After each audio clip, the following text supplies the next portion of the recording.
Hello and welcome to FireArrest. This is our demo video version 2 after our latest release of FireArrest. So we're going to be showing our latest and greatest features as part of this release, and I brought Cameron along with me to help go through the app. Hi everyone, Cameron here, and I'm so excited to show you this today.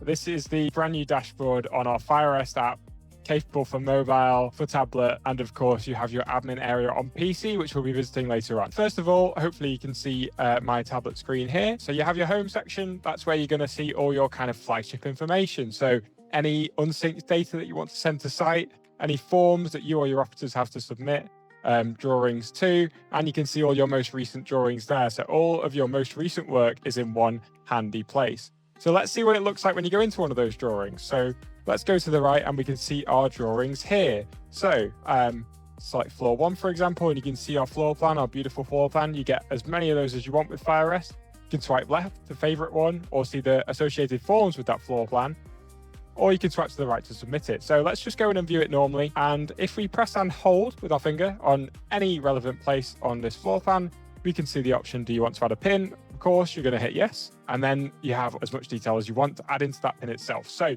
of course, you have your fire ratings. They're all pre-categorized in there for you. QR codes, brand new feature for FireArrest. You can scan those in, having stuck them on whatever fire stopping measure it is you've put in place. You can add photos. You can take as many of those as you want. You have your location description there, wherever it was. Say it was hallway 1, lovely.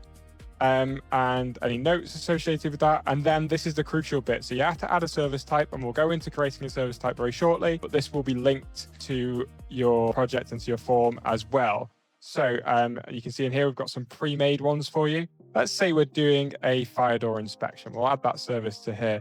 Now, what you can see is it's brought up options for a form, associated form, and you can then fill that out. And there you can see questions associated with it. And this is completely customizable. So you can add in whatever questions you want for your own work that you're doing. It could be absolutely anything. And in this case, we're being asked questions such as, are there plugs or labels present to verify it is a fire door? So I won't go too extensively into that because it will vary between every single user. But you can also see you've got your materials here, which you'll set up in advance.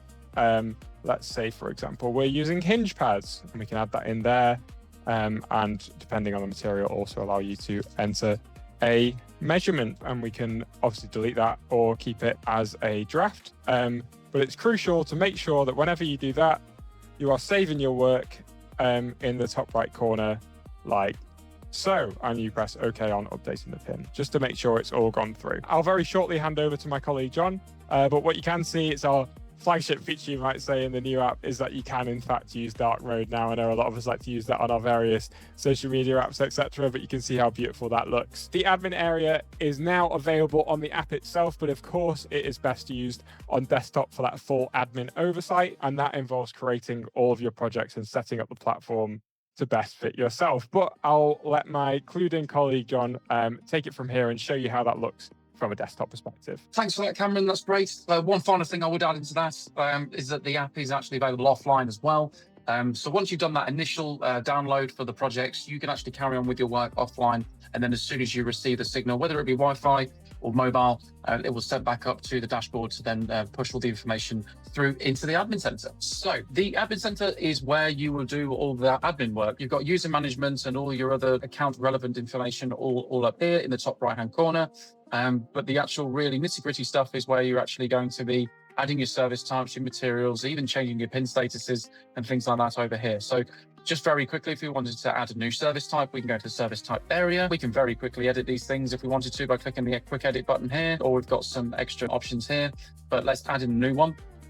So we can do fire door inspection. Again, everyone's going to have different services, so you can put this in as you like. So we can assign a form to this. So it might be a risk assessment form that we put into that, for example, one fire door inspection. And then once we've added that, we can click submit. And then that gets added into the services. That will then sync through to the app. And then that is now selectable from your operative's point of view. It's as simple as that, really. The other areas that we've got in here, so we've got materials. Again, same process. You can edit them, you can add them and put them in as you need to. Pin statuses. We've got quite a few in here. Where you can have different statuses according to what your actual processes are. So we can have a fail one, we can have a pass one that's in progress, inspection required, and so forth. Again, you are going to have your own different statuses for these things, but you can add them as many as you like into this.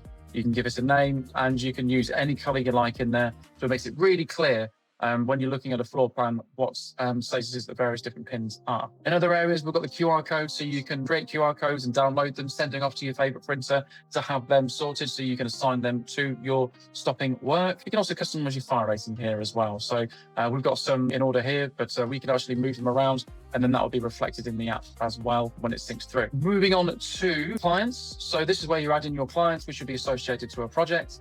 So we can create one here. So we can go through all the relevant information here. You've got the address, the postcode, and who's going to be assigned users from a client point of view, because you can create client users who have view-only access to their area.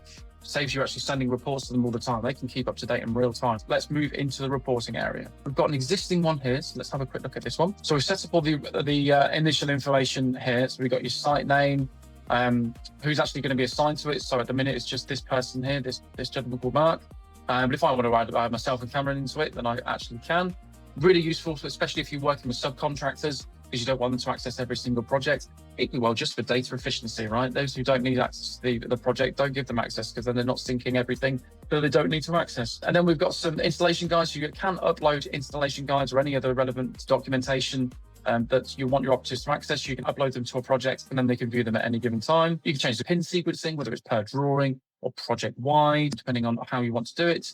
Upload your RAMs in here. This is an optional step. You don't have to do this. But for those of you who want to keep your RAMs inside one place, you can do that. You might have them separated. You might have them combined. You can do that. And you can also have it so that they are mandatory to sign and mandatory to re-sign after a certain date, a few days as well, depending on what your own health and safety policy is. Down here is where you would add in your floor plans. So we've already got one here. You can upload them there. You can upload them as image files or as PDF files, entirely up to you. Next, we've got our customizable forms. So forms are assigned to service types. You can add in as many forms as you like with as many questions as you like, where you can use it for a quality assurance checklist. You can use it for just very quick before and after photos or anything like that, where you can just very quickly select, do you want it as a checkbox answer, enter your question, enter your answer, make it mandatory if you wanted to. You can make it mandatory to sign at the end of it, make it mandatory to fill in. There's quite a few customizable features within this area as well. And then we've got reports. So if we want to run in a project report, we can run our very own customizable ones in here. So you can run everything if you wanted to, or you can customize it. Which drawing do you want? Which items do you want by date, by service type, and so forth. Again, all sorts of customizable features. And you've got your report downloads in this section here. So anything that's previously run or currently running, you can very quickly go into it and download it. And this is a shareable link that you can share with your client as well. So rather than sharing them a multiple megabyte or even gigabytes in some scenarios, a PDF forms through email, which just won't work, you can send them this URL and they'll be able to access it. And this is what the report would look like. So you've got an overview of the project, the very first floor plan, your summary of what's on that floor plan, including what's completed, to be completed, and other statuses, should you have them, and then all the relevant information, including photos, if you included photos in that report. And that's that. So what's next? Luckily, you have 2 steps you can take from now to enjoy your time with FireArrest. If you look below this video, you might see a cheeky little button that says one-to-one demo, and that basically involves us setting up the platform for you, so you can see everything you just saw, experience all of those features, but have it set up to work for your specific business, and away you go within minutes, much faster than you would find on any other platform. Alternatively, you also have the free trial button. For 7 days, experience FireArrest without limits, see how it would work for you, get familiar with the software, and then hopefully at the end of it, come on board for the long run. Thank you very much for watching. See you soon.